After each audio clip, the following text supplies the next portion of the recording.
Hello again, Timberwolves fans. Are you ready for the explosion of Timberwolves basketball? Episode number 62 of Timberwolves Explosion. We have finally, and I mean finally, returned to Timberwolves Explosion. We apologize for the delay the past 2 months now. We have a return of Marcus, the forecaster, because, ladies and gentlemen, there's the standing ovation. It is preview time. It is season preview time. Per tradition, the third year in a row, Marcus the forecaster joins for the Timberwolves season preview. This is the 2010 edition of that.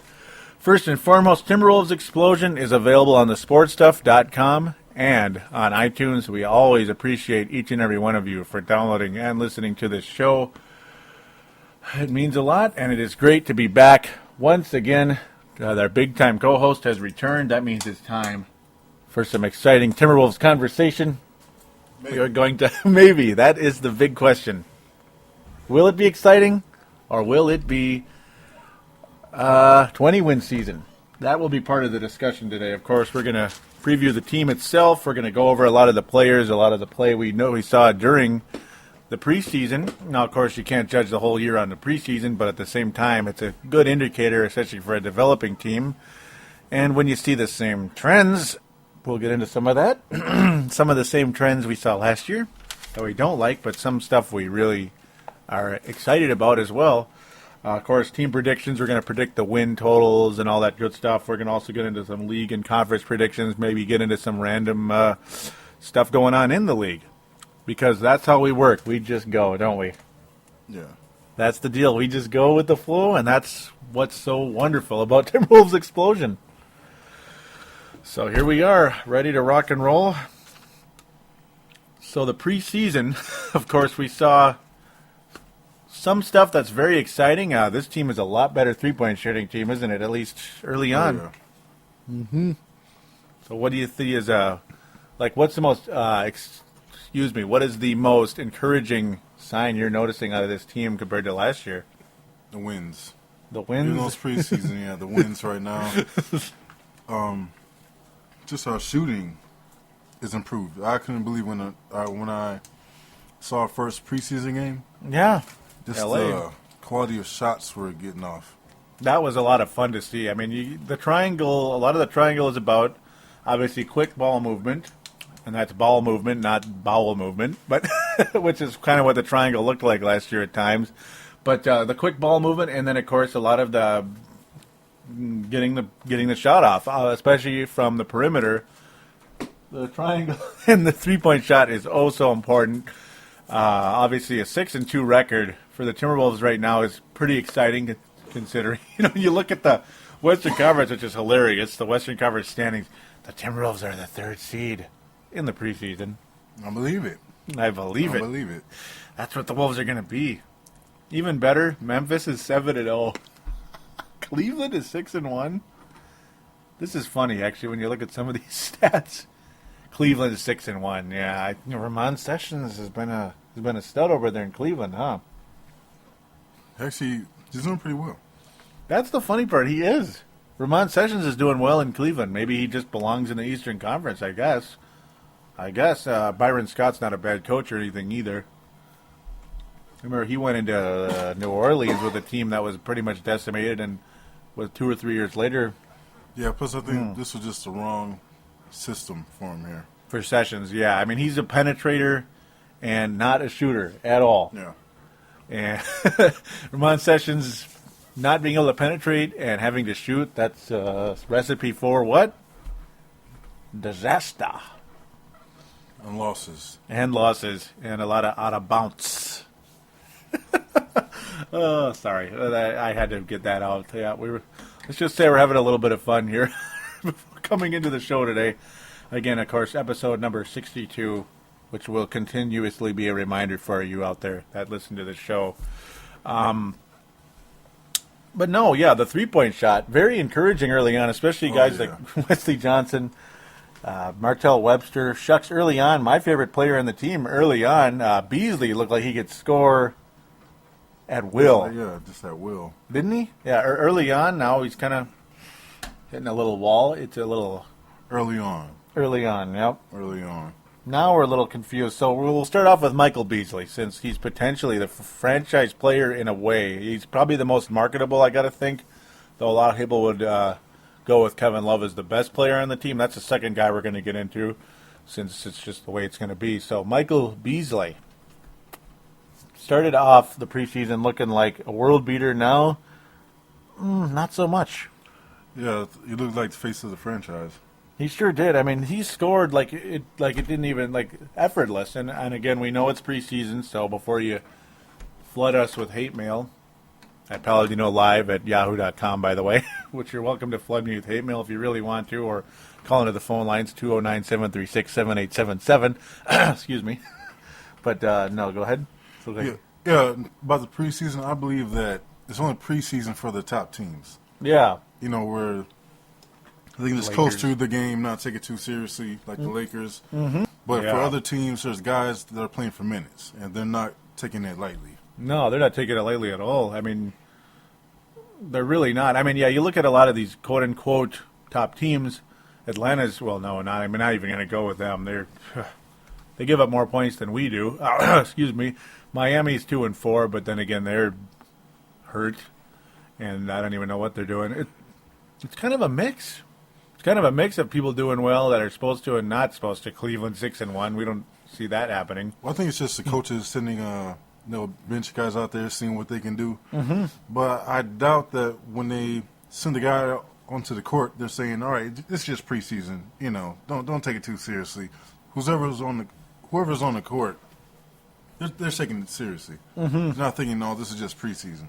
Yeah, and especially with the Wolves, it's like that because Kurt Rambis has said it a million times, and it's painfully evident, that no roster spot is necessarily guaranteed with this team, except the center spot. But we'll get to that probably. We'll make him the third guy. So that's true. That's the most guaranteed spot on this team, unfortunately, for some of the rants we got into on the previous time we were together, episode 59. Beasley, though, back to him. Judd Zulgad repeatedly said he's going to be a 20 points a game player, guaranteed. Like, yes. There's not even a maybe. There's a yes. Do you see him that way at this point? I do want to use the word, the whole it's preseason. Mm-hmm. But I don't know. He might be. Hopefully, just for now, he's going to be inconsistent. Mm-hmm. But yeah, I'm not sure about the it's like guaranteed 20 points a game. I'm not sure about that. Yeah, it's kind of tough to call because warning with Michael Beasley. There is a sign right now. You can see it. He's going to have his ups and downs this year. There's just no doubt about it. You can tell. And the good part is he looks a lot more stable than last year. Last year he just looked like somebody that, to quote David Kahn. And hopefully I don't get fined $50,000 for saying this, but he smoked way too much marijuana last year in Miami. And he looked like he did. Just to look at his face when he played basketball, he didn't look interested. He just kind of looked goofy. This year he looks much more serious, but little still you can see an up and downness to him because of his youth. Yeah, he's showing the willingness to learn and to play better. Like the game where he was just off and he knew that he was forcing his shots. Mm-hmm. He was telling himself to calm down. Yeah, that was that Indiana game. Yep, he kept doing the deal. All right, calm down. And then it was interesting because then immediately he threw up a wild shot again, almost down the court. It was kind of funny and it was way short. It seemed like the whole night he was short on his shot in that particular game. Yeah, second guessing his shots. Mm-hmm. So I guess it's just one of those deals where he's going to hit little walls like that at times. Yeah, he mentioned that he's overthinking everything he does now. Mm-hmm. You can see it. Yeah, that the first game, it seemed like he was just having fun. He was just letting the shots go. As soon as he gets the ball, it was easy. But now he's just completely overthinking everything. Mm-hmm. That's unfortunate to see. It is. I mean, I hope as the regular season comes around, he's going to start firing again. I mean, a big time. We'll just have to see how that goes at this point. I do see him as the most talented player in the roster, though. Do you see him the same way? I do. But I think maybe, hopefully I'm wrong, that he might have to be a selfish player to be the top player. It might have to come to that because he seems a little bit too worried about pleasing everybody, I guess. He's kind of got a little bit of LeBron syndrome and, of course, Garnett syndrome, which, again, we were very accustomed to that for 12 years. You know, Garnett, sure, great player, great teammate when he's not screaming at people, but but at the same time, you know, there's a time to be selfish, and some players just don't seem to get it, I guess. Hopefully Beasley can do that if indeed he does become the man for this club. So we'll go to the guy who has been clearly the MVP of this team in the preseason, and a lot of people argued he was the MVP of the team last year. We disagree last year, and what's his name? Jim Peterson said that Kevin Love was the best player on the roster for the Wolves last year.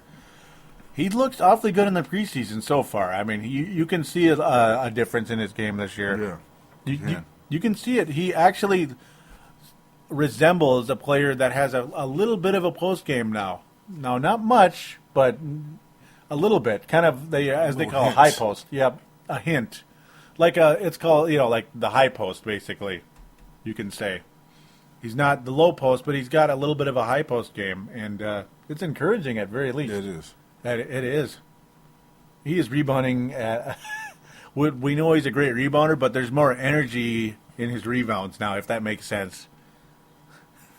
Yeah, There just is, I saw something that kind of worried me in the last game with the Milwaukee. At the end, some of you probably seen it. It's on NBA.com's the recap. Mm-hmm.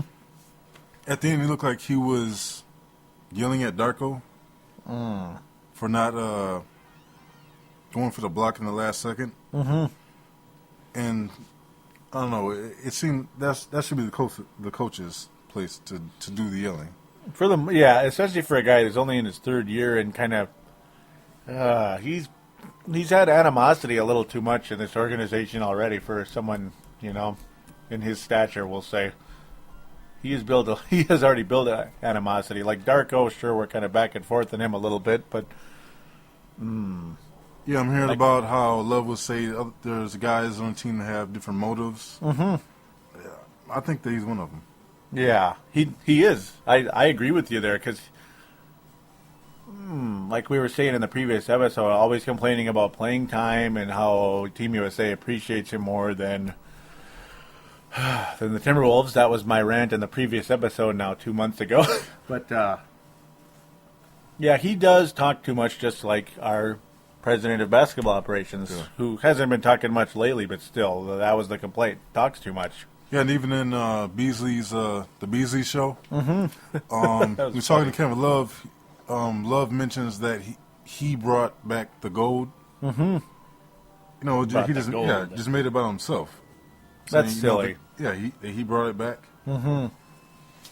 That is pretty silly. I mean, it's like, and the other thing too that I understand it's nice to be a part of something like that, but again, this wasn't necessarily the Olympics. Yeah, you're playing against guys that will be in the Olympics, but at the same time,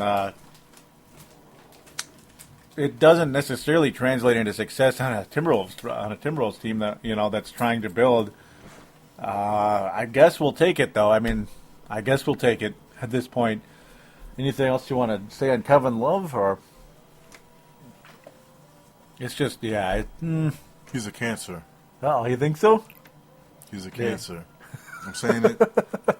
It's official? Yeah, I think that he's a cancer. That's a very, I mean, it's a strong accusation, but the truth is, though, the evidence is starting to show it a little bit. Yeah, I mean, you can go and check it out for yourself. If you watch the game, if you got recorded or you want to go to the site, the way he was yelling at Darko, he was just like tossing his hands up, like, what are you, stupid? Why didn't you? That's not good. I mean, to do that on the court. Yeah, because you're on the camera. Yeah, everybody can see it. Embarrassing Darko in the team. Yeah, that's rough. That's really rough because, the guy that comes back to that, another guy that did the old, he did in the locker room, pointed to everybody's locker with their name on it, saying loser, loser, loser, loser, loser, winner. That was Christian Laettner many years ago. I don't want to necessarily compare Kevin Love to that guy, but Maybe. Yeah. Because, yeah, obviously the great success in college and now the gold medal. So let's make the ego a little bigger. Yeah. That's about what's going on a little bit there.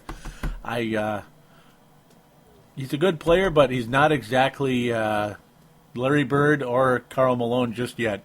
Yeah, He's got a long way to go. I don't like his attitude. I mean, yeah, I've been questioning him for a while. Yeah, and again, the part where on the story where BZ got Garnett's locker, and then Kevin Love was in the background saying that means you're going to be traded. Whoa! I didn't see that. It would be funny, but he said a lot of stuff like that. He just kind of says the wrong thing at the wrong time. Yeah. It's weird. It's like maybe he doesn't mean it, but he keeps. It's like he just doesn't get it. Yeah, that's like, kind of what it comes to. Yeah, it's like sooner. It's like, okay, you have anything positive to say? Mm-hmm. And it's like, again, they weren't even talking to him. Mm-hmm. You know, he knows that someone in the locker room's getting interviewed, and he just has to say something. He just wants to jump in and say it just because he can, because now all of a sudden he's the new Kevin Garnett. We got to take the love out because he's Garnett. Damn it. I mean, certainly the most. Yeah, he's certainly the most debated individual on this team. That's why we're probably spending the most time on him in the conversation because the talent is there. Not elite talent. I mean, I'm going to still say that he's not an elite talent, but certainly the controversy's there a little bit. He's not quite. I don't even know. He's not Marbury, that's for sure. He's not talking about he wants to go back to New York or anything. At least he's mentioned that he'd like an extension with the Wolves. But it was funny how like a week after he made that comment about the Wolves don't appreciate him, he's willing to sign an extension with Minnesota. It's just funny. Yeah. A little bit of bipolar syndrome there. And again, it's not a knock at people that have that. It's just kind of strange. Yeah, complaining about not getting enough minutes and then Yep. when he's on the U.S. team, he doesn't mind not coming off the bench. Yeah. I can see how he would be upset about Hollins getting more minutes. Yeah, that guy, no control, a little bit of talent, but no control whatsoever. Not an NBA player, really. Hollins, anyway. Yeah, I mean, I'd get frustrated about that, but you can't. You shouldn't run to the media. Mm-hmm. Because complain about it. Yeah, that's Kobe Bryant syndrome, and that's what drove Phil Jackson crazy. Definitely a little bit of... He's kind of like a Kobe, we'll say. I mean, he's got a little growing up to do. Not necessarily Marbury level, where that guy was evil, or Leitner. So, we're going to keep going around here a bit. Darko Milicic. Why not segue right off to Darko Milicic? The most guaranteed roster spot on this team, without a doubt. And, again, we're not even trying to knock on him and be mean. It's just that's kind of how they roll right now. The Darko Milicic is the starting center for the Wolves, like it or not. He's manna. He's manna from heaven. Yeah, Darko manna. And no, I don't dislike him. I'm not trying to be negative. I promise. But at the same time, it's like, he's not Hakeem yet. He's not Hakeem Olajuwon yet. The question, too, that we were discussing, we can kind of throw all the three centers maybe in this conversation right now. We might as well. But obviously Darko's the feature guy. For the sake of time, I'll throw all the three centers together. The biggest thing lacking in these guys is certainly not effort. The effort is there, especially for Nikola, which I like a lot. Nikola Pekovic, I like the effort. Kufos is okay. He's not bad. But biggest thing lacking is athletic ability, if you want to use that word. There's a little bit of shot blocking ability, mostly from Darko. Kufos is an okay shot blocker, but yeah, that's the thing. The athleticism at the center position is certainly lacking from this trio. Yeah, compared to other centers. Mm-hmm. Yeah, I mean, they're certainly not, I dare say the name. We're going to play him in the season opener, and we hope he doesn't explode too much. DeMarcus Cousins. The athleticism is there if you like it or not. It's not as good as other people's, we'll say, but it's certainly there. It's evident with DeMarcus, the guy we liked a lot. And we were pretty consistent about that in the two episodes we were in last year, the one before the draft and the one after. One good thing, though, I mean, all three of them can certainly pass, especially Darko and Nikola. Kufos, I think, will be traded I'm going to make that prediction right now. Because it's all they ever say pretty much about him. He's going to get traded. I do think he's an NBA center, believe it or not. I do think he is not a full-time star. I don't think he's going to be a starter in this league. I think he's an NBA player though. Nikola shows. You look at him. You don't really. He doesn't really look like a good player, but then on paper it's like, oh, he got 15 points and 7 rebounds. Where'd that come from? Not bad. Like 6 or 7 recently from Nikola. So one way or another, he gets it done. Yeah, he just needs to work on his fouling. Mm-hmm. He's too aggressive. That's a big thing. His defense is a little. Definitely, you see a lack of athleticism from Nikola. It's all about the big E effort with Pekovic, and he'll give you effort. Yeah, plus I also don't think he's a good matchup with most of the centers. Because most centers are like Hibbert. Yeah, that guy is. After he lost the weight, it's just getting good. Yeah. He's long. Very, very long. Yeah, he just... yeah, Pekovic, he might as well not even be there. In a sense, yeah, when it comes to guarding, yeah. When it comes to guarding people, yeah, because he's kind of like the Rhino offensively in a way, not necessarily out there shooting the ball, but it's the body.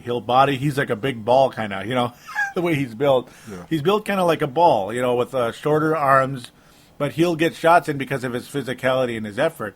But defensively, watch out defensively. I mean, I don't see he certainly doesn't have long arms. He just does not. And defensively, that will affect you. He's certainly a lot better than Nathan Jawai, though. Oh, yeah. Nathan Jawai was just a ball with alligator arms. He couldn't guard anybody no matter what. He was just a ball, That's what he looked like Cool Spot or something. Darko Milicic. I mean, yeah, he's certainly expensive. He's certainly expensive. This actually is. That's actually old though. Yeah, he's making He's making about $5 million. We're still seeing we're still seeing a 7.5. That's what he was owed last year, because that big contract, 3 years, $21 million. Now he's on a 20 for 4. So it's a little less. Luckily. Any other comments on the centers, or have you kind of snipped that part out? Had a break? Oh, that's okay. All right. So now we'll get off the centers, I guess, at this point. Just lack of athleticism, but the effort is certainly there. And no, I'm not complaining. The center position right now, you could make a strong argument, is the best we've ever had on this team. I know that's not saying much because it's not like we have Akeem and Dave Robinson and Bill Russell on the list, but still, I appreciate the center position compared to what we've had. Yeah.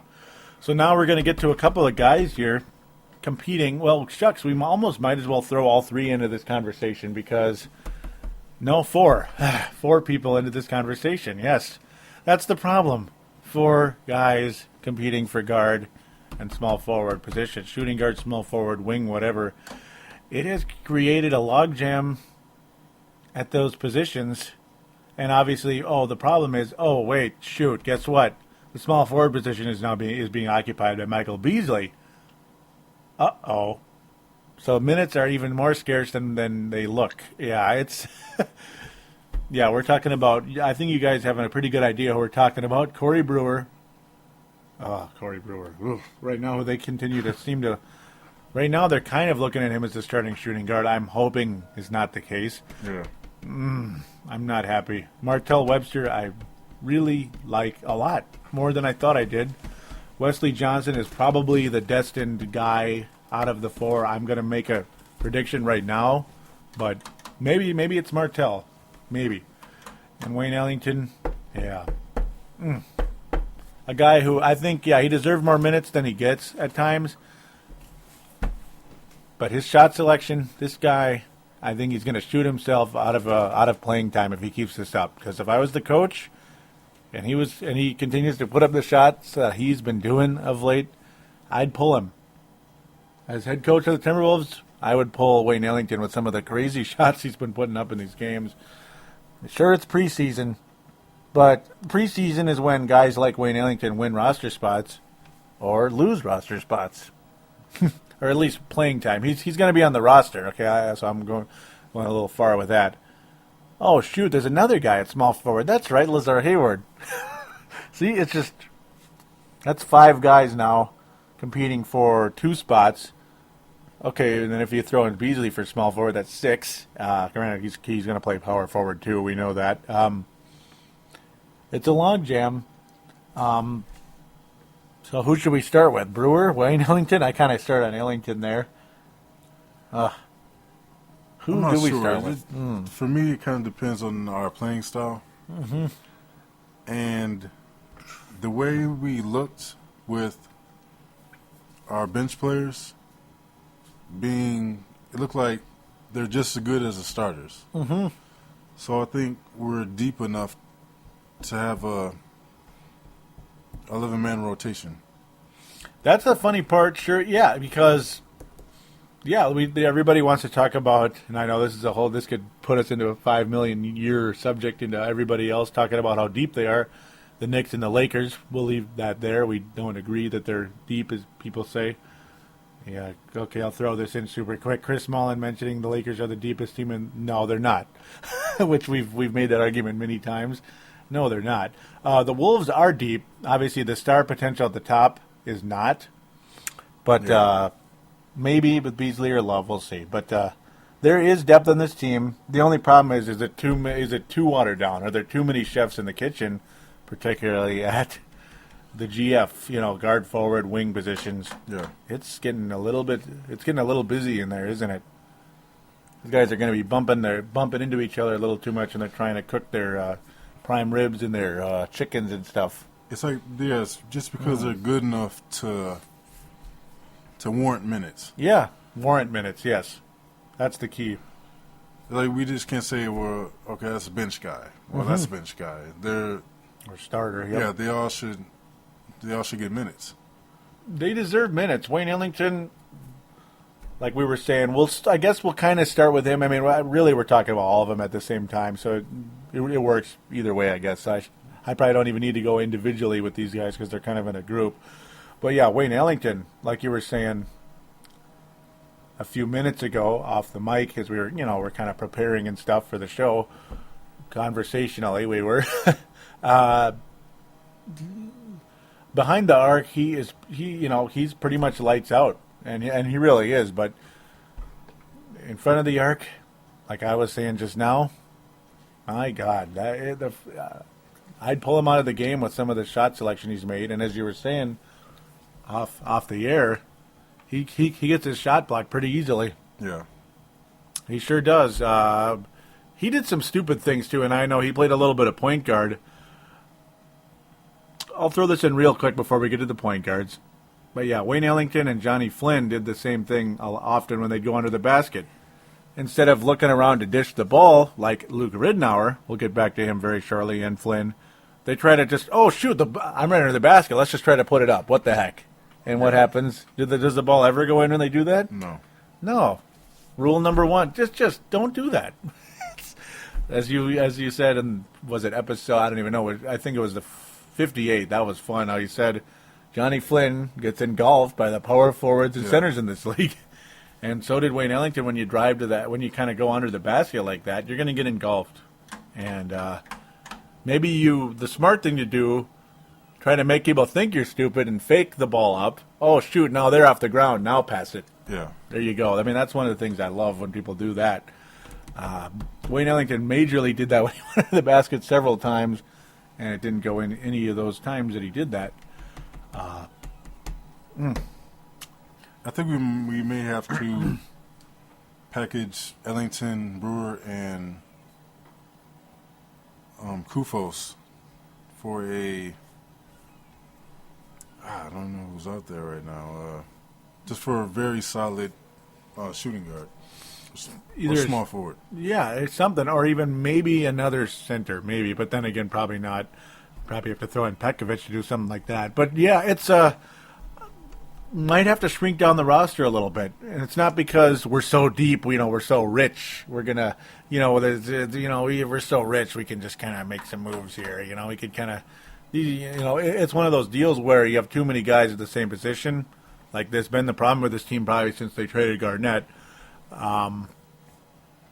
It is definitely it doesn't help chemistry. It just doesn't, and it definitely slows the development of a lot of the young guys. Yeah, I can imagine what's going on in the locker room because there's no clear-cut starter. I mean, the one guy, if I was the head coach today, Martell Webster would be the starting shooting guard. End of story right now. I just think he's the most ready to go. Not only does he seem to have the most, he certainly has the quickest release and everything. I really like what Martell Webster brings to the table. The guy who can be destined for something very solid because of how smooth he is Wesley Johnson. That guy has a chance to be something, but he hasn't proven it yet. Actually, I would have Webster come off the bench. Would you? I would have. Yeah, the starters I would pick would be Ridenour, Yep. Johnson, Beasley, Love, and Darko. That's not a bad lineup either. See, it's like that's the only difference between us is Johnson and Webster. And I don't blame you either because that would be my other choice. That's where I'd be really thinking right now. Brewer would not start for this team. Yeah. Guaranteed not start. Yeah, I would let Ridenour, Johnson be the three-point threat. Also Beasley, let Kevin Love get his, and then Darko for defense. Kevin Love is shooting threes again. He's back, and I appreciate that. I'm giving that a thumbs up. Off, you can't see it as I'm doing it right in front of the microphone. Thumbs up to the 3-point for Love. Yeah, we'll take it. The bench would be Flynn. Yep. He can score, so you let him score. Yeah, he shouldn't start. He should not start. Either Ellington or Brewer as shooting guard. You can go with either one. Yeah, Webster, small forward, Tolliver, and then Pekovic. Tolliver's looking okay. He's kind of up and down, but yeah, Pekovic. Yeah, that's a nice second unit, really. It is. Yeah. That's the one thing when you get with depth. The second unit's not bad. That's not a bad second unit. It's quite encouraging. It really is. And again, we apologize for some of the maybe over negativity in the previous shows. But we weren't very happy at the time. So I just had to throw that out there for some of you out there that did feel that way, and I don't blame you. But, yeah, there's definitely a depth deal on this team that we do have. That was kind of weirdly worded, but Wesley John, yeah, it's such a back and forth. I'm going back and forth right now about the starter between Martell and Webster and who's got the higher ceiling. I'm very encouraged with Webster. I'm disappointed about the injury of late. I believe it's the back, right? The back has been an issue. Wesley Johnson had the hamstring issue. He's kind of been up and down with health of late, too. Really, the whole summer, Wesley. Yeah. That's the kind hamstring. of... Yeah, that's frustrating. Yeah, with the Webster, I think that him being the, I guess you can say, captain of the second unit. I would make him that, yeah. That'll work. Because he doesn't have to worry about passing the ball to Beasley or Love. Mm-hmm.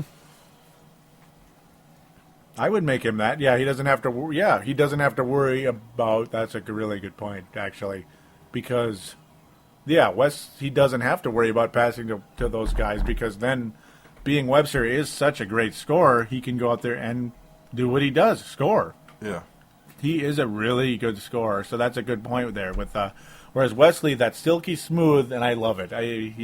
Milk chocolate, I guess you could call him in a way, with how smooth he is at that 3-point shot. I mean, it is just... I really like the way he releases the ball and the way he approaches the game. And defensively, he shows flashes of really good defense. I think that may be the hamstring at work there. It could be. You have a point. It could be. Because with Beasley out there... Could be. And he likes to go to the rim. He can dish it out to Webster for the three. Mm-hmm. You can definitely do that, when you put them together in the same unit. Because I'm sure some lineups will have them together. Overlap and such. You can't just do it. It's not like hockey with line changes. Yeah. But Corey Brewer, shall we? This guy, I'm telling you, if he hasn't taken a step back this year, at least from what we've seen, and it's a very painful indication that he's taken a step back, at least right now. There's several reasons why, though. I got to think. Well, I mean, I shouldn't say several. There's several reasons in terms of certain players on the team. Yeah, because last year Corey Brewer was the pretty much far and away starter at shooting guard last year without much competition. Now this year they bring in Martell and Wesley Johnson into the mix. The old morale number went for Corey Brewer. Yeah. And you can see it so clearly because I think his role just has to be smaller, because if he's with the second unit, he can just focus on defense. yeah, because that's that's really the number one key coming in, other than his ability to explode on the break, which we love very much. Yeah. Which we've seen. We've seen an up and downness on it in the preseason. We'll say, there's an explosion here and there, and then some of the stuff we saw. I mean, the shooting has really taken a dump. For lack of better term, there I had to use it because that's the only thing I could say. It's taken a dump, man. His shooting, not that it ever was great, but hey, he was making threes last year. We'll give him credit there in a big way, but. His shot selection has gone down, and on the break, in that Indiana game, there was a play where we just got so, we're you can call us amateur coaches, whatever. I mean, I think we could coach basketball, maybe not NBA yet. Someday, if we're really fortunate, that'd be a lot of fun. But he would get pulled instantaneously for what he did. He drove to the basket, as you saw, and just did some, what do you call it? A baby, it would be like a baby finger roll. Yeah. Like just effortless. And when you're effortless on a layup, that's not a good thing. It hit the front of the rim. Why didn't he dunk the ball, for one? Secondly, he had teammates around him as well to maybe pass the ball to. You could do one or the other, dunk or pass it. He does a baby finger roll in a very close game, in a situation where they needed a basket. And I mean, they needed it. And he just kind of did a baby finger roll, and that's just... We know wins and losses aren't that important in the preseason, but for a team that needs to get something to work on, and for a guy that's probably, he's got a lot of competition at his position, that's the best you can do. Yuck. If that's the best you can do when you're competing with guys like... Wesley Johnson and Martell Webster especially. Yuck. Yeah, he needs to get his points from just steals and off of fast breaks. That's his game. That's his Dunks. game. Dunks. Not it's like, we'll forgive you, Corey. We'll forgive you. But at the time, you're going to sit down, for stuff like that. I mean, you got to dunk that ball. It's just, I listened to a show. It's funny. I constantly keep listening back to the shows where we were talking again because they're so fun to listen to, and it's fun to kind of hear what we had to say then compared to now. Kurt Rambis made the comment a billion times. He told Corey Brewer just dunk the ball, and that's what he did last year. So where did that go? His shot selection really sucks, at least so far. Anything else you'd like to add to that one, Corey Brewer? No, I think it's between him and Ellington right now. To get kind of that 9-man rotation, 10-man rotation, because one of them could potentially be in that 11-12 range with But Kufos. because of Webster, I think that Ellington's the odd man out, because we have Webster to shoot the threes. Yep. Oh, and he's got one hell of a release. Like, I'll let you finish first. Sorry. Yeah, Webster and Wesley. Because if Wesley is Ellington and Corey combined, I think. Yeah. Yeah, because Ellington and Corey, yes. Because threes in the defense. Yeah. He seems to have the highest ceiling of the group. That's what I've been quietly trying to convince myself. But, you can see it. When you really look closely, you can kind of see he does have the highest ceiling. Yeah. But another thing, if the second unit had Flynn in it and he's a scorer, yes, then I would say, okay, well, if we didn't have Flynn, if we had another point guard for the second unit that didn't score, I would say, okay, well, we need another scorer. Use Ellington. But since Flynn can shoot, we just need Brewer's defense to get a steal and pass it to Flynn, Webster, outlet, yep. Yeah, or Tolliver. That's the key. Let those three score.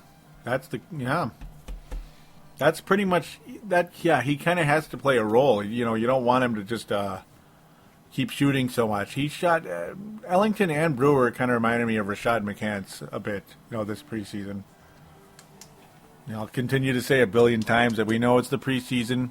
I know people like to make fun of it, but not with this team. This isn't the Lakers. You know, we're not have championship aspirations just yet. We're trying to figure out who's on this team and who isn't long term or who's going to play. And if you're going to have such poor shot selection, you're not going to play. That's just about it. And Brewer does need to play a role, and that's, of course, like you said, the defense and be a defensive specialist, which is what he should be on this team with his defensive ability. He's got a great defensive talent, and of course the break and the passing. Yeah, that's more than enough, I think, for a guy like him to be extremely valuable, not only on this team but somewhere else. If God forbid, he gets traded or somebody else really comes calling for him, like, hey, if you're not going to guarantee him a lot of minutes, we'll take him. Yeah. We'll give you this, and this. Yes, I was thinking, instead of wasting Ellington, if we just package Brewer and Ellington together to get a better, like an Artest or Possibly. a Battier, even. A player in that range, yeah. Mm-hmm. Or maybe an athletic backup center, maybe something, but because I'm so paranoid about that same position over and over again. That position is so high, but then again, you're getting rid of 2 for 1, I suppose. So yeah, that's the other thing. Just $1 million question is you just or $1 million deal is you hope you don't stun Wesley or Martell too much. I actually think our biggest concern right now is because I wouldn't say having too many good players in a certain position is a concern, but our point guard. That's the position, yep, and that's we'll perfect segue into that. We do a fist pound off the mic, off right here. The point guard position. Here we go. Right now, clearly, there is one true point guard on this roster, and the IQ is certainly the highest for the 29-year-old Luke Ridnour. I think he's the highest IQ on the roster, quite frankly, without a doubt. Very impressed. Yeah, and I just don't get what people are seeing in Rubio. Like, he's going to come here and be the savior. Mm-hmm. I mean, he takes high-risk passes and looks like he's hooks. gotten worse. Some of those hooks, from what you're seeing, yeah. One thing we hear that's encouraging is his defense is really good, but did you see much of that at all? Because I haven't gotten to see enough, and I'm going to try to... I'm going to be honest, I haven't gotten to see like Ridnour enough. I really wish, Ridnour, excuse me, Rubio. Now I'm getting the R's with the point guards. I don't know how I did that, really, but I wish I got to see some of those games against his club in the preseason. Yeah. A lot of people have been talking about his defense, that it's really good. In the draft, it was the opposite. So, did you notice much? Did you notice defense from him? Yeah, his steals. Looking decent. Yeah, that's about it. But I've heard that there are guys younger than him right now that are better, and he's not even the starting point guard in this team. That's a big problem too. I mean, in Europe, it's funky like that because like Brandon Jennings averaged like 2 or 3 points a game in Europe. It's funky. Like the stats are really really low over there, so they can be very deceiving. Because we saw with Brandon Jennings. He put up Gilbert Arenas numbers for the first month. Granted, if he was a stock, it was one of those stocks where the chart kept pointing down, especially in field goal percentage. But still, the guy, his European numbers certainly didn't translate to his NBA numbers. Yeah, so we got to hope and pray it's the same case with Ricky Rubio. I mean, the same thing with Rubio. He has a horrible shot. Mm-hmm. That has not improved very much. A little bit of threes. There's a little encouraging from the 3-point, but not much. A little bit. Luke. Yeah, I mean, Luke Ridnour, I'm very happy with him, to be honest, as the point guard of this team. We're both pretty satisfied with him as a starting point guard for the entire season. Yeah, nice veteran who can actually play. Yeah, he can play. He can lead. He's a quarterback. Yes, except point guard, we need someone who can do that and shoot. Yeah, he can hit the 3-point shot. He even led us in scoring against his old club, the Bucks. Yeah. Because that old club, that was actually pretty cool. I'm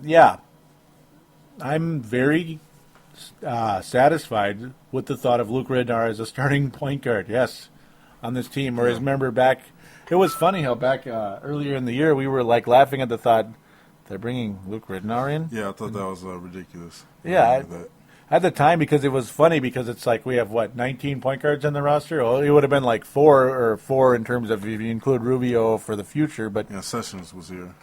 Yep, because Sessions is still here. Flynn, obviously. It's like, well, what are we doing here? And luckily, if you talk about upgrade, that's an upgrade. Yeah, because wow. Ridnour can bring the ball down. Yeah. Stop and pop. Yep. You know? Yep. And that's something that I don't think Rubio can do. He's best used on the fast break. Yes. Yep. But after that, I mean, in order for teams to beat us, they just got to slow us down. And then we're done. That could be a nightmare. I mean, oh boy, because we saw a little bit of that. We saw a problem with that in this preseason a bit. Like Rondo, for example. Rajon, yep. Before, like the defenders were like they weren't anywhere near him because no one respected his shot. But as soon as he got a shot, now he's now it's the big four over there now. Mm-hmm. So in order for Rubio to be successful here. And to push anyone out the way once he gets here. Mm-hmm. To be the main guy. Yep. Yeah, he needs a shot. That's the key. I from what I've seen, it has improved a teeny tiny bit, but not enough yet. At least from what we've seen, the brief amount that I've gotten to see. But and what we've heard, it's improved a little bit, but yeah, not enough necessarily to be necessarily a superstar. The passing certainly is there, but is it all just the kind of stuff that, it's going to happen over there in Europe, but the old, that's not going to fly in the league. The old cross. Yeah. Because if he does some of that skyhook-looking cross-court passing, that ain't gonna make it. Yeah, it's not. That's just going to be that's Favre level. A highlight every once in a while. Yeah. Every once in a while, you'd be like, oh, my God, Ricky Rubio. And then you'll be saying that looks like Brett Favre against the Saints or the Jets. Score, yeah. He had 6 turnovers. Yep. And we certainly remember Johnny Flynn doing that quite a bit last year. Yeah. We obviously remain on the point guard position. He's another player. Johnny Flynn, he can shoot, but he can't pass. He's like the anti-Rubio, I guess. Yeah, and actually... He can kind of pass, but not really. I know it might sound a little crazy, but I would actually trade Flynn and Rubio and keep Telfair. Whoa, my eyes just popped out of my head. Whoa. Even with all of Telfair's mistakes. Whoa. Telfair? Right now, I think he's more focused on passing. His shot selection was just horrible when he was here. That's why my eyes are popping. Yeah, I hate it. The way he's played now is better than when Flynn was here, when Flynn was playing. His passing. Are you sure? Because, I saw some of the same junk. Yeah. Not all it's not quite as bad, but I'm seeing a lot of the same junk again. Like my blood was starting to pump out through these veins a little bit. I was seeing a lot of the same stuff that you heard me. I got kind of loud on some of those Timberwolves Explosion shows the last year he was here. I got a little bit loud. He kind of got in my he was kind of my whipping boy after McCants got traded. Yeah, he does make some. Boy. Shot selection is bad, but Flynn's was too. Yes, it was. And it was way more turnovers, and he I don't know, it just, to me, Telfair looks, right now, better than when Flynn was playing. I suppose you can make that argument in terms of he's more steady at this point. His 3-point, he can hit the 3-point shot. I'll give him that credit. Heck, I even gave him the credit the year I was all blood boiling about him. But his key is, and obviously we were talking about this several times too, catch and shoot. Once you dribble the ball, he's done. No shot. If Telfair dribbles and shoots, it's going to miss. 99.9% of the time. He has to catch and shoot. That's just his game, and I know that would probably insult him if I was the coach and told him that, but sorry. Yeah, same thing with Brewer. Yeah, some certain people, you have the catch and shoot, as you evidence with me and Horse, it's pretty deadly when if you can get the catch and shoot down, it's really good. It's a much higher percentage shot than dribble shoot. It just is. Not everybody can dribble shoot. Flynn kind of can, but he's probably better than he's better than Telfair and Brewer at it. That's for sure. But just saying, that's pretty much their game. The question is though, when you mentioned Flynn and Rubio, I might as well ask right now, who would you want to trade them for though? Chris Paul? No, actually, yeah, Chris Paul. No, go ahead. with the picks that we have, I think we'll have to, like I said, trade two just to get one who's better than both of them at this point. Yeah, try to get that would be the key. You'd want to get a big star point guard of some kind, right? Yeah. Would that be your deal? I mean, yeah, because if you trade both of them, you have to get a point guard back. I got to think. And Telfair could maybe be the third string, and Luke can be the second string, and God knows who could be the first string. Maybe Russell Westbrook. No, I don't think they'd do that. But actually, the best maybe deal out there would be the Thunder. Oh, I'd love Russell Chris on this Paul team. or Darren. Ooh, if they did that, I'd be thrilled. I mean, I got to think Johnny Flynn would look.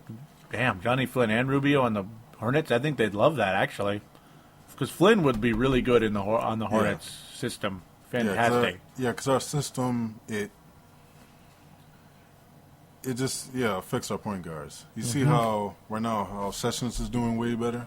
Yeah, look at him. System. Look at Sessions. Look at Ramon Sessions in Cleveland. He was virtually useless. That's the funny part with Telfair.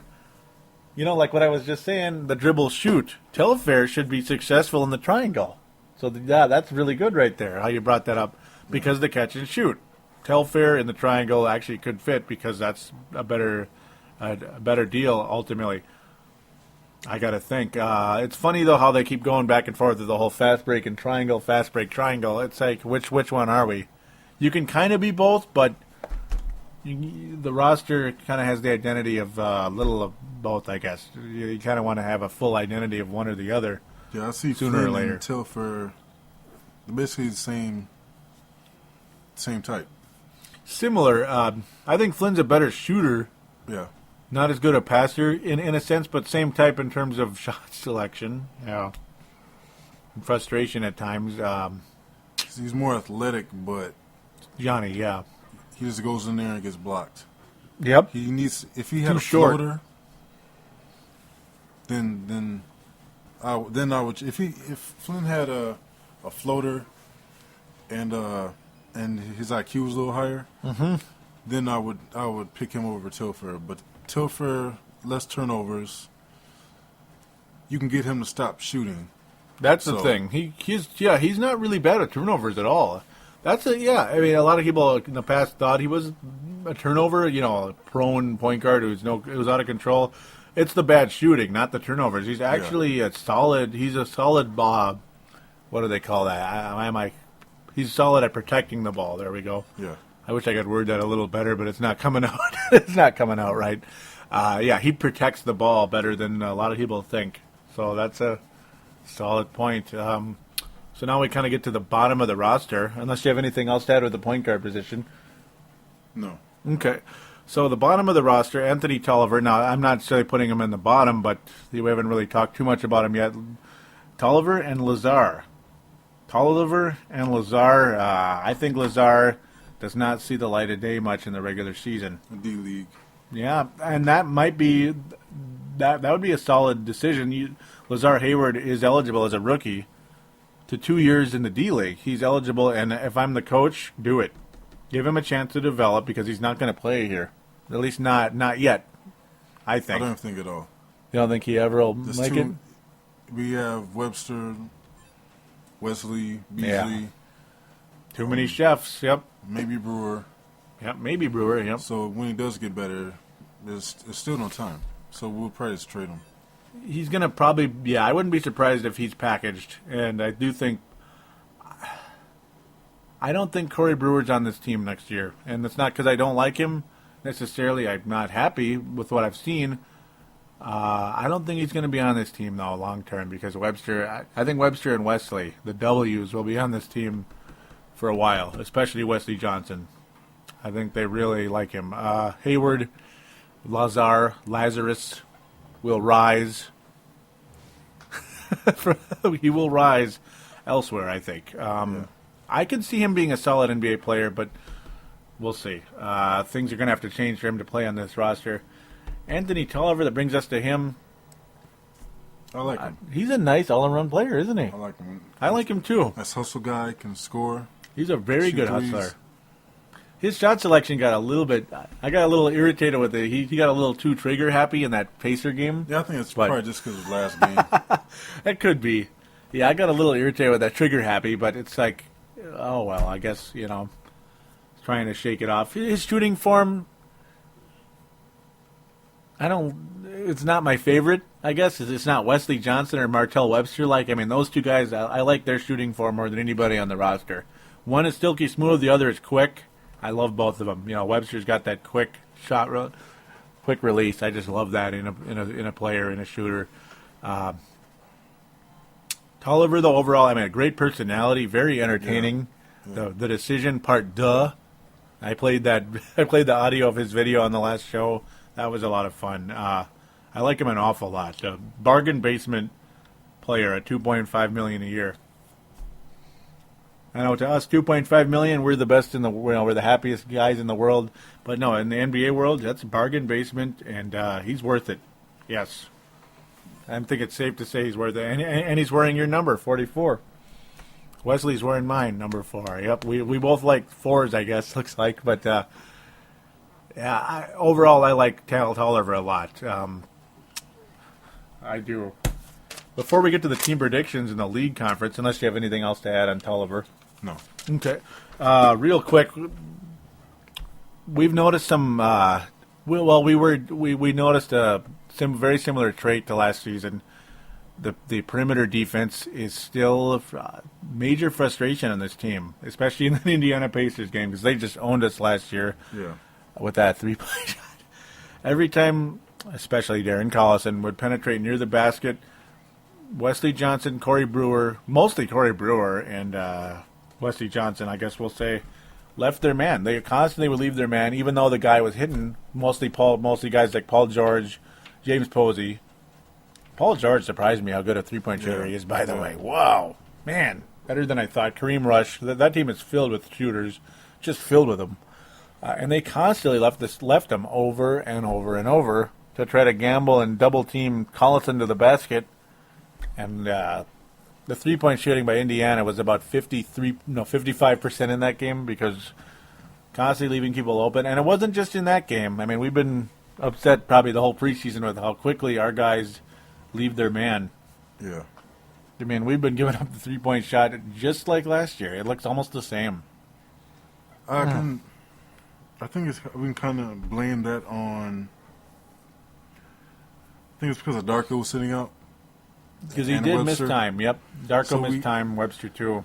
So because of Hibbert's athleticism, Hibbert. Guys had we had to use help defense, which that's why they had open shots. Because we don't have the athletic center. No, we don't. Which is why I think we should trade Rubio and Flint for, or Brewer and Ellington to get a athletic center.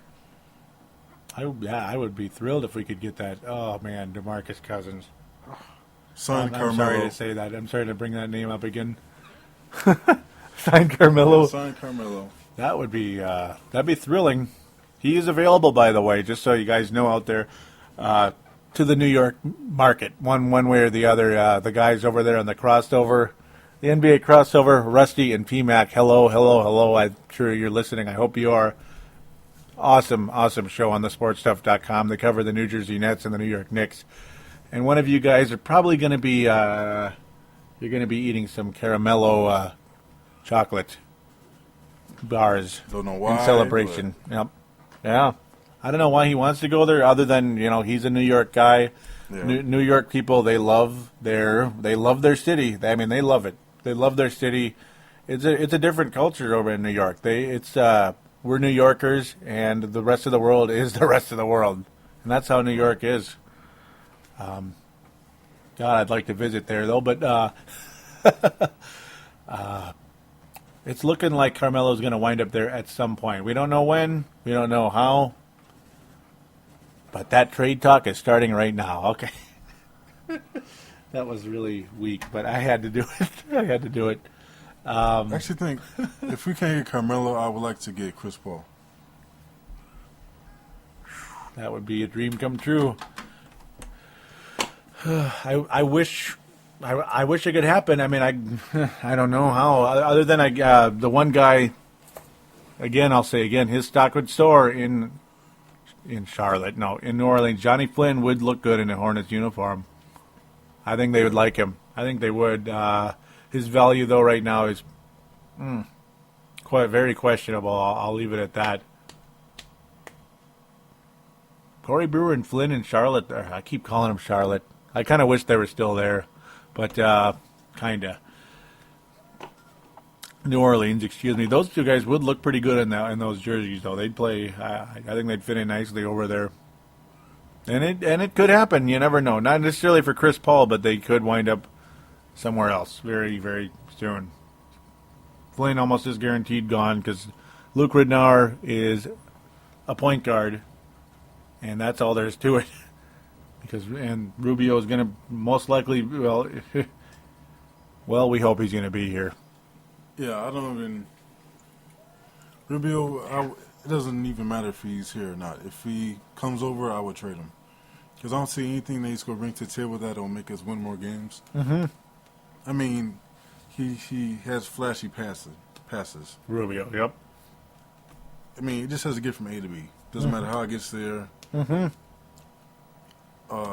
Telfair can pass. Renard can pass. So I don't see what Rubio can do that they don't, except for maybe their defense. Mm-hmm. Well, he's better on defense. The talk is his court vision is phenomenal, but again, that's yet to be seen. That's the hope. That's the hope. Like, what does that mean? Yeah, I mean, we have to see it to believe it at this point.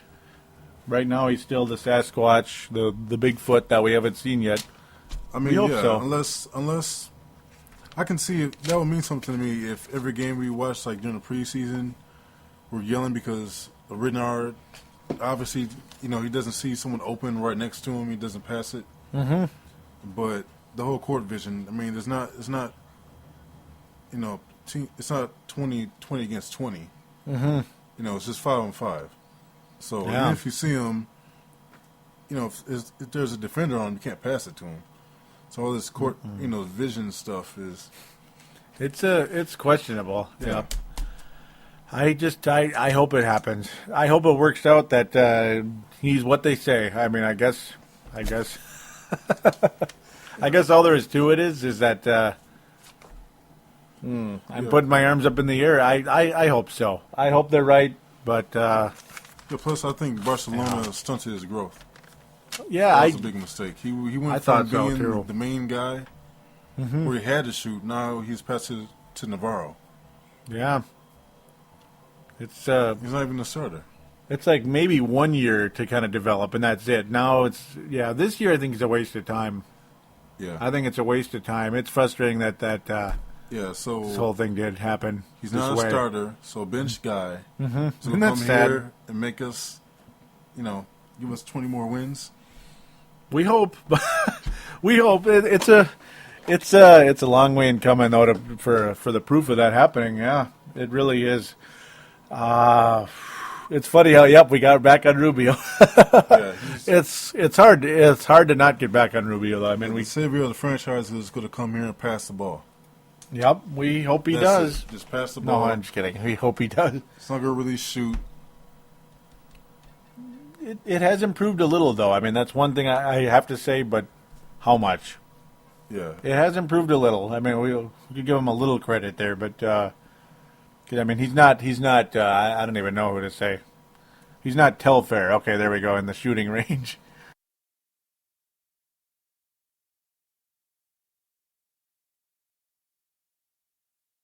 So with that, we are going to end the conversation of the actual players on the roster per se and the play of the team defensively, all the passing, all that good stuff, because, boy, are we talking a lot about passing tonight. We're going to take a quick break, and we'll get back to the team predictions in terms of wins and losses, the league predictions, and we'll get to the Facebook group as well, a little bit of things from Nigel Southern, and then contact details, and we'll call it a night. We'll be right back after this.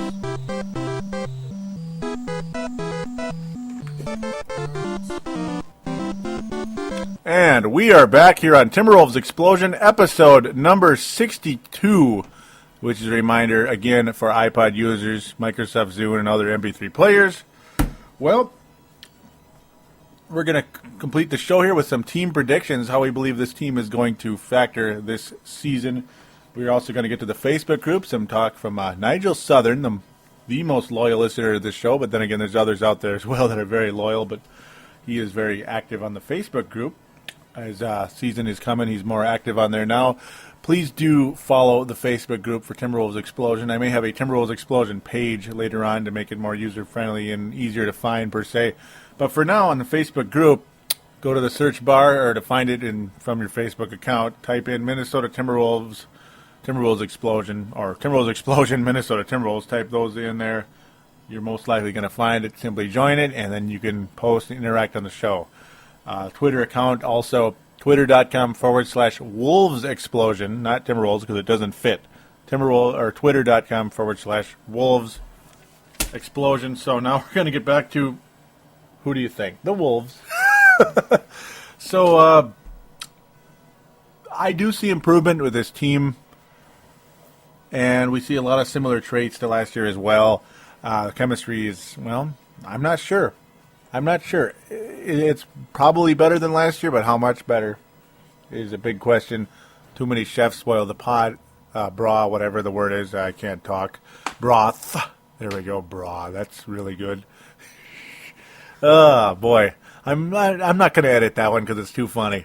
It's too funny. It needs to stay on there. So do enjoy, listeners, to that one. That was very nice and visual there. Yuck. Okay. Oh, boy, I'm bad. Distraction. So, what's your outlook for the Timber Puppies this year? Anything? I think we'll win 30, 35 games. That's about the number I'm leaning towards as well. 30, very low end 25. But I think, or no, low end, I'm going to say 27 is the low end.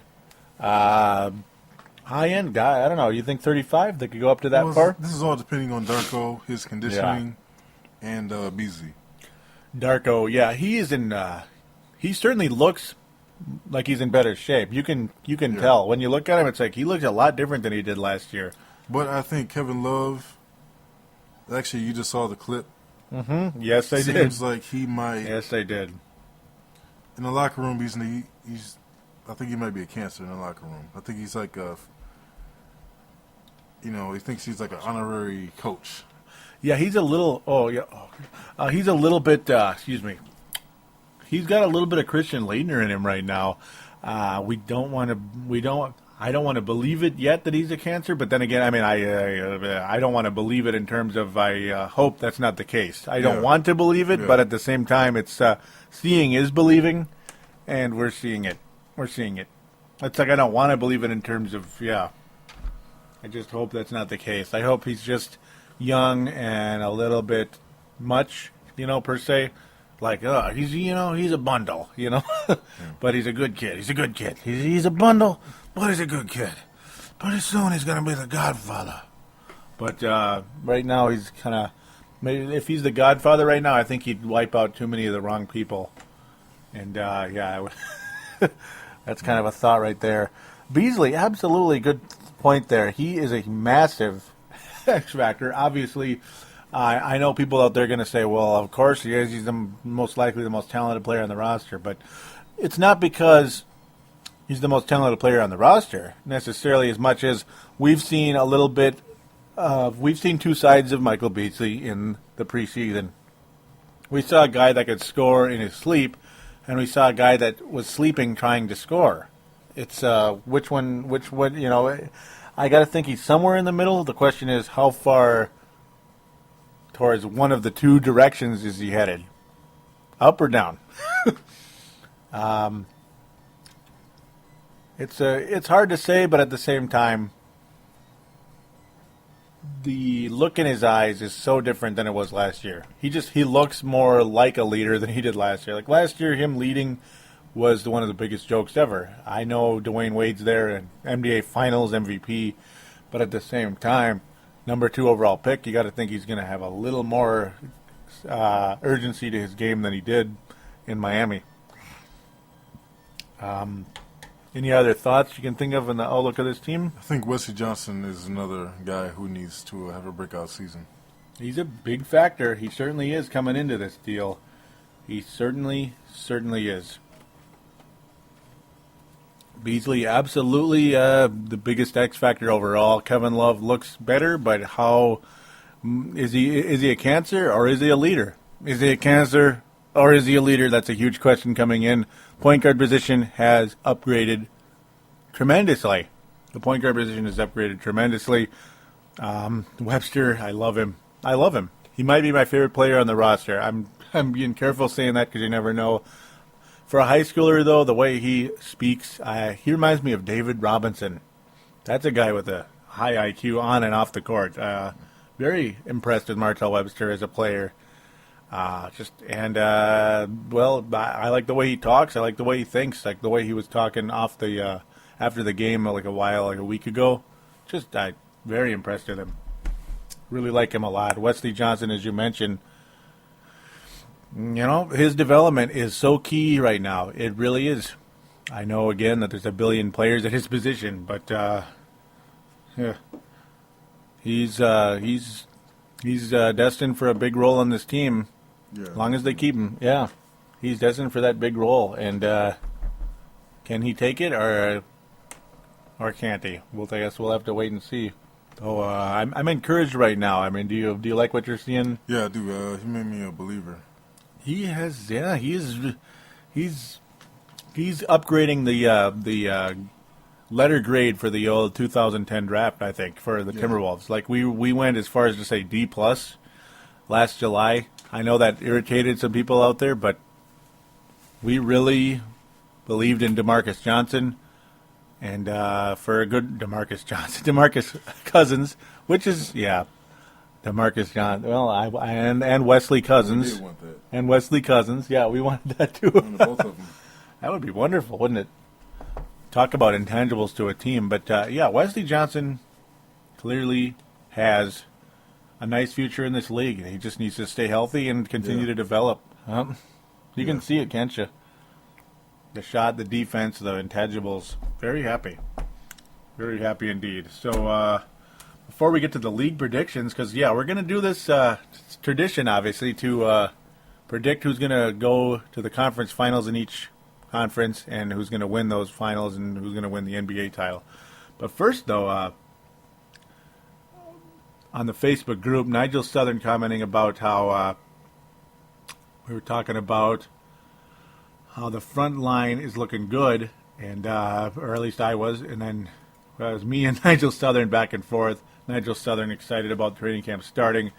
He comments about, from what I read, Beasley fitting in well at the 3, so Love at the 4, and Darko at center. Just love the front court with Peck and Tolliver off the bench. How much better than last year will we be? Yeah, the front court very, very deep. Is Marcus nodding in agreement there? Very much so. Very encouraging. He also says how Nigel agreeing with me how it's like quite a few people actually think Peck could he have even greater dark side dinner upside than Darko, and could be the starter at center by the end of the season. We'll see. All we need now is that one-star guy of the franchise. Maybe that will be Beasley, or maybe a star signing over the next 12 months. But if we can get a shooting guard who can average 20-plus a night and create his own shot and take over down the stretch, then we have a squad to really be a force once Rubio arrives next year. Pekovic starting? No. I don't think so. And One thing I see Pekovic doing is beating the other team's benches center. yeah, he will. I think he can outplay the other. Backup centers. Yes, Yeah. I think so. That's a good thought right there. Yeah, we have a nice bench. I think a nice second unit. But if the other team's backup center is athletic, I don't know. That could be a I don't problem. know about that. That could be a problem because, again, like we were saying earlier, short arms and not very athletic with Pekovic. I like what I see, though. He's one of those guys who can he brings it. He brings it. Like when I love the way he hustles, the way he swings his arms when he runs. You know, he kind of reminded me of a little bit. You know, just the look anyway. He reminded me of Sabonis, the way he swings his arms real fast when he runs. He puts them up real high. I wish I could show a video. I mean, we got a kick out of that. The effort is there with Peck. There's no doubt. So, and yes, he is an NBA player. And regardless of how he does it with a hook, it seems like the hook with these centers, they're just married to the hook, absolutely married to the hook shot. But regardless if it's ugly or pretty, he gets it done. He scores, believe it or not, even though you don't think of him as that kind of guy. As for shooting guard that can average 20-plus points a game, maybe it's Wesley Johnson or Webster. Yeah. Maybe. I mean, I think it's there, believe it or not. It'd be fun to get a superstar, though. It really would. But who knows?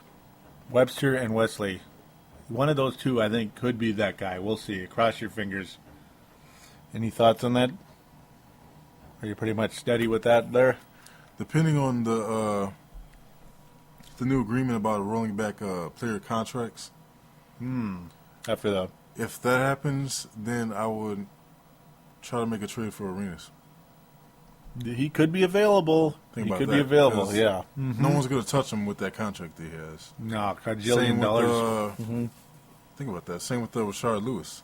Oh, yeah, he's got a huge-ass contract, too. I'm not much of a Lewis fan, but he can score a little bit. It's there. Oh, I don't like him, though. I don't know.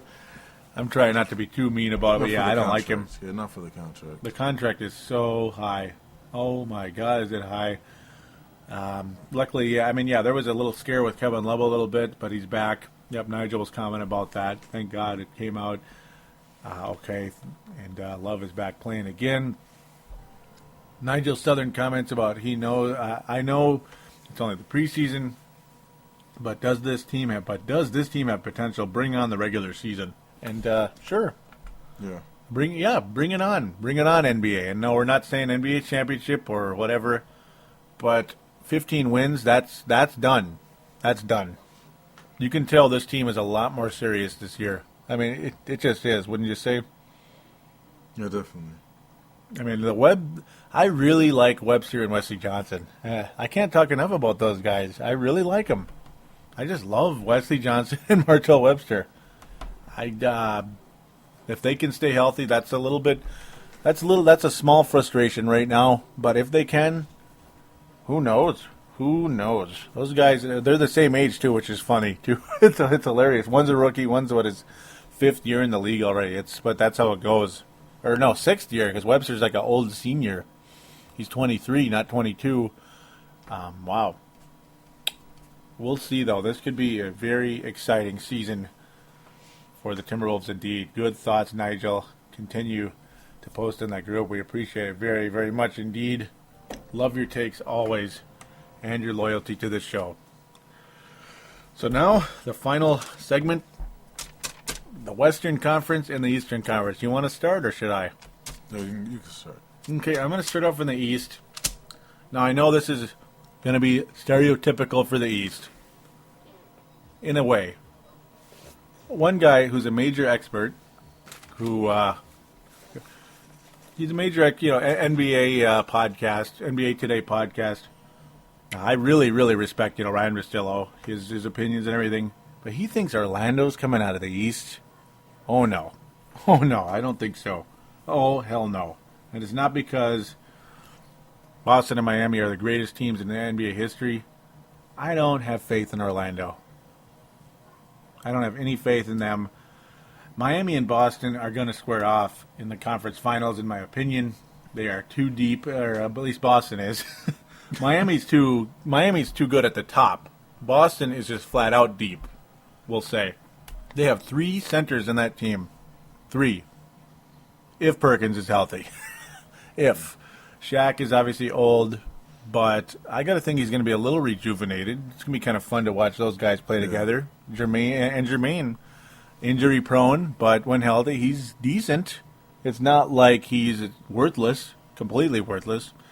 And, of course, Kendrick Perkins is the best of the bunch, without a doubt. I think the Celtics return to the conference finals at very least. But the star power in South Beach, despite the fact they have maybe the worst starting center in history in Joel Anthony, and a pretty weak, disappointing starting point guard in Carlos Arroyo, they still do have Mario Chalmers. They do still have Zydrunas Ilgauskas.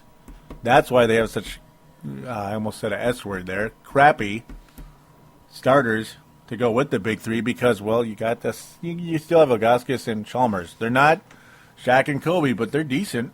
Eddie House. And they have Eddie House. And, God, am I missing somebody? Not Mike Miller. Haslam. Okay, we have to say it now. Mike Miller, thumb injury. Are we surprised even a little bit that he's going to miss a ton of time? He just invents reasons to miss time, doesn't he? I'm not a Mike Miller fan at all. Because even if he is healthy, he never shoots the shot. That is a waste of $25 million. I'm sorry to say. So thanks to Michael Beasley, Miami. We appreciate it very, very much. Enjoy your second round picks. But aside of all the criticism that I just gave them on Mike Miller and giving us Michael Beasley, the Miami Heat, in my opinion, will represent the Eastern Conference. So I'll let you go with the East. We can kind of pair off that way. What do you think? Boy, am I long-winded. I think it's Boston and Orlando. Ooh, you have Orlando over Miami? Yeah, I mean, they have the big 3, but with Wade's injuries, I mean, to go 7 games, you need a bench. Yeah. You need to rest. And, like, LeBron's been injured. Like, Orlando, if Orlando played Miami, Orlando would beat them because they have centers. They do. Better point guards. Yep, they do. So they're going to keep feeding the ball to Dwight all day until they foul Gauskas out. And then who's next? That could be a problem. I mean, I like the Heat's chances, though, with LeBron on, what's his face? Oh, yeah, Lewis, Richard. I mean, I like that. Vince Carter and Wade. Yeah, but they're a good team, but for 7 games, I'm not sure about that. You do present a good argument there. It's going to be a hell of a second round, I think, in the East, because you got Chicago, too. The second round is going to rock in the East, I think. The first round is going to be boring as hell, because they're going to just sweep everybody, I think. I think Orlando, Boston, Chicago, and Miami are going to make the first round really boring, but the second round is going to be fun. Really fun. Then you got Orlando, Chicago, Boston, and Miami beating each other up. The Atlanta Hawks, to me, that team, I think, is on the verge of collapse. And I really like the Hawks, but they're on the verge of collapse, I think. One other, I'm going to add this in right now. I don't know. I should have just had this in to begin with. Let's have a surprise team in each conference, too, if that's okay. Are you okay with that? Yeah. I'm going to go with, do you want to go first? Oh, you can go. I'm going to go with the Indiana Pacers out east. I have been very happy with the Indiana Pacers since they got Darren Collison. And what a perfect marriage the Indiana Pacers have with Darren Collison and their three-point shooters and Danny Granger. That is something to see, because Darren Collison is a penetrator and a great passer. Oh, and by the way, he can score a little bit, which draws defenses in his direction. And we saw what that kind of style can do. The Pacers were hitting 50+% three-pointers on the Wolves because they were focusing on Darren Collison driving to the basket. Not only do you have that, but you have the three-point shooters to go with it. And by the way, Danny Granger. I think Indiana is a surprise out east, and they're going to be pretty good. Oh, anybody? So who's your surprise out east? I'm thinking Milwaukee. Mm-hmm. That's another good one. I'm really not sure good one. if Michael Redd is going to come back or not, but I mean they made it to the playoffs last season. Yep. So they have McGetty. It's not really saying much. Mm-hmm. But if he can get to the line like he usually does, I think he'd be pretty good with them. They have Gooden now. Yep. Which was insurance. Yeah, because they're in the playoffs without Bogut. Oh, that's right. Yep, that's right. He got hurt right as they went in, didn't they? So now they have Bogut plus a backup. And Gooden. So, Bogut's very valuable. Very good. He just keeps getting better every year, Bogut. Yeah. And you got to think Jennings is going to be a step up. I got to think. Yeah. Get that old field goal percentage up a little bit. That's what hurt him last year as the year progressed. But what a nice effort they put in against Atlanta. Yeah, so no, they weren't even thinking playoffs when the season started. Oh, no. A lot of people thought they were going to be the worst. They were going to be like us. Yeah, they did too. Mm-hmm. The fans. A lot of us did, yeah.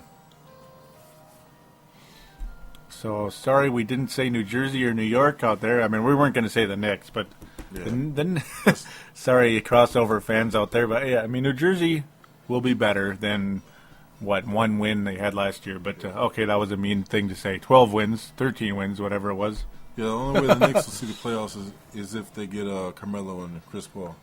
Mm-hmm. That will, and I think one of those teams is going to make a major move and going to move up. Maybe both. Maybe they'll each get one of the other. If you know what I mean. Just don't see Carmelo going to the Knicks or the Nets. I can see him going to the Knicks just because Amari's there. Yeah, that's a hell of a combo too. But even that, the Knicks will have to give up so much that there'll be nothing left. Just Amari and Carmelo and Felton. Yeah, and it'd probably have to be a three-way deal because I'm guessing Denver's not too enamored with the return.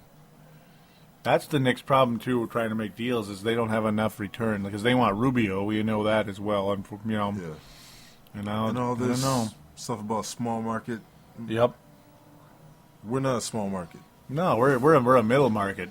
Yeah, and in Minneapolis and St. Paul, ladies and gentlemen. Yeah, with New York's taxes. Oh. Carmelo is not going to make as much. It's expensive out there. It's a big market. The endorsements could be off the roof, but LeBron James wasn't suffering too much in Cleveland, which is smaller than Minneapolis, St. Paul, by the way. Yeah, Carmelo said it himself. It's about winning. If you're winning, then the market doesn't matter. Yeah, it's all about winning and about, if you're the best player in the league, you're the best player in the league, and you're going to get recognized for it. Even if you do play in Minnesota, which we have never had we've never had a LeBron at that level. Garnett's good, but he's not LeBron. Yeah. We wish. Yeah, I do believe that Carmelo should come here. I wish it'd be nice. We'd have to say goodbye to Webster and or Wesley, but I mean, if you're talking Carmelo, you're talking Carmelo. You're talking about NBA Jam Carmelo Anthony. Yeah, directly from a free agency, he should come here. But if it's a trade, I think he should go to Chicago. That's probably that could be a good fit for Carmelo. If it was a trade like Deng for Melo. Deng, and other spare parts. Yep. Yeah. If Deng stays healthy. But right out of free agency, I would pick the Wolves. The depth in this team can't hurt, and the trade, the chips are there. Unfortunately, it's like people constantly, anytime you even bring it up, people like David Kahn, Jerry Zgoda, who's the beat writer for the Wolves, he's just like, no, about the Wolves getting Carmelo, and that's frustrating. It's mostly because Carmelo would refuse, and that's sad because there is depth in this team. We're just not starstruck per se at the top. Yeah, I mean, imagine having Carmelo small forward, and then Beasley and Webster coming off the bench. That would be fun. Oh, that would be fun.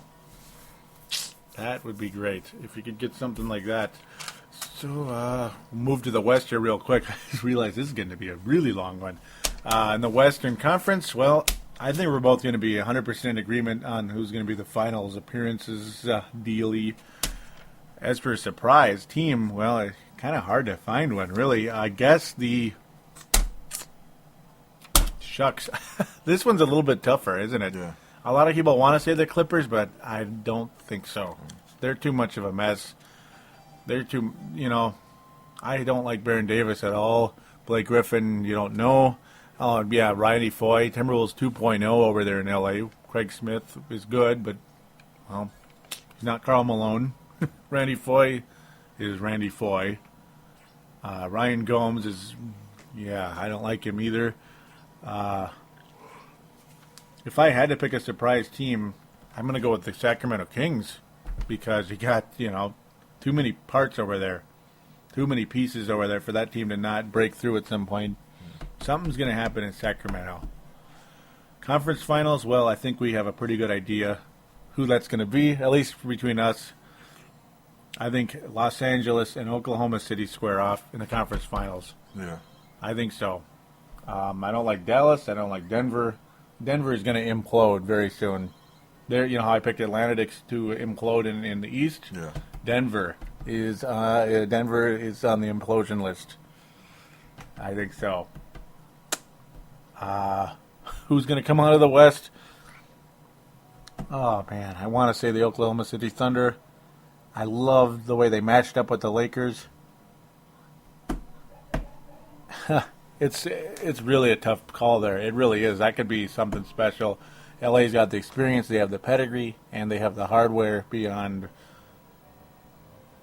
anything in the world, other than Boston, long term. But this is a really tough call. It really is. I'm going to have to go with the Lakers. I don't want to. But it's just this is going to be Phil Jackson's last year, and Phil Jackson's career has been three-peat, and they have a really good chance at doing that again this year. Yeah, they feel the need too with the point guard position with Blake and Steve Blake. Center. Yep. With Ratliff. Yeah, they even got Ratliff too. Yeah, shot blocker. So. I think the Lakers are better than they were last season. They're primed for one final run, and they lost nobody. They lost absolutely nobody. They got better at the positions of need. With Bynum and his injuries, yep. Now they actually have another center in Ratliff. Insurance policy, who can block shots. Age or not, he can block shots. Steve Blake is a very intangible point guard in every way. You still have Fisher to hit his clutch shots. Because Blake is a good three-point shooter. Yeah, he is. So now you have that depth. That is, and our test is, he looked awfully good the other night. And Barnes. And they have Matt Barnes. Holy crap. They actually do have, can I say the word? The Lakers have a bench? Yeah, they do. Yeah, they do now. They have a bench now. Oh, that hurts now to say. Now they have a bench. Now they have a bench. So it looks like we both have LA coming out of the East. You have LA coming out of the West. You have Orlando coming out of the East. Yeah. And I have Miami coming out of the East. So here we go. Phil Jackson has one last year. And I hate saying this, but the LA Lakers will be Phil Jackson's fourth three-peat this year. That hurts to say. What do you think? More Orlando and LA in your case, who wins it? Yeah, I hate to say it too, but the Lakers. We're gonna have a fourth three-peat for Phil Jackson. 12 championships. He'll have his 12 disciples. Okay, that's bad. But yeah, he'll have 12 trophies. And I think he goes off into the sunset a 12-time champion. 4 three-peats. A 4-time three-peat. I've never, dreamt in a million years he was going to be that good. Back in, say, 91, 92-ish era when he was going for his second straight with the Bulls with good old MJ. that team could have won 8 in a row or 9 in a row as well. They could have won 8 or 9 in a row. The Bulls. Just imagine that. Oh boy, did that hurt to make that prediction? I didn't pick the Celtics for the first time in 4 years. The Lakers are gonna win their. Oh boy, that hurts to say. They're 17th and they're gonna tie the Celtics. The Lakers made themselves stronger, and Boston really didn't make any moves to really improve themselves. Mm-hmm. They just got older. Yeah. They got older. Yeah. They got older. That's about it, though. I think they're a little bit better in terms of depth. They have more insurance at the center position. Outside of that, well,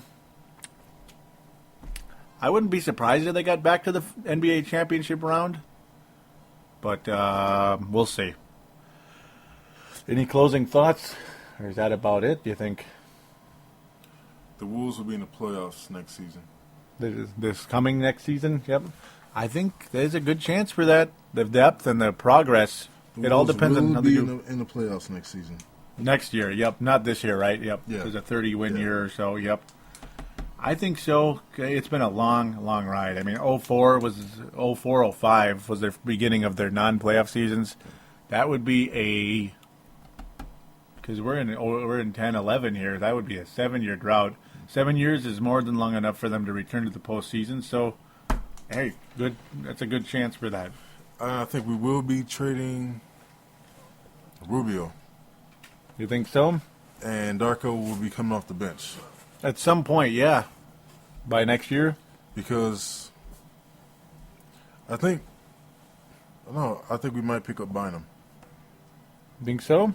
It's a possibility. I don't know. Depends on how things go. One last thing. Did you have a I forget. No, you don't. I forgot to even let you go to that. Your surprise team out of the West. Do you have anybody real quick? Utah. Utah? Yeah. Al Jefferson? They have Jefferson now. Kirilenko's back. They didn't have Kirilenko before. Mm-hmm. All that injury, yep. That's all he was hurt. I don't know. I think they might surprise some people. They could. They certainly have a lot of pieces. And Jefferson and Millsap, the Mississippi boys, playing together. Yeah, I don't know could how Jefferson became focused on defense because he shut Cousins down. Mm-hmm. Yes, he did. Not bad at all.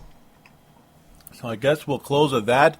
This was a very, very long show. Very well. I think this was a lot of good conversation, though. I superly enjoyed it. I hope you did as well.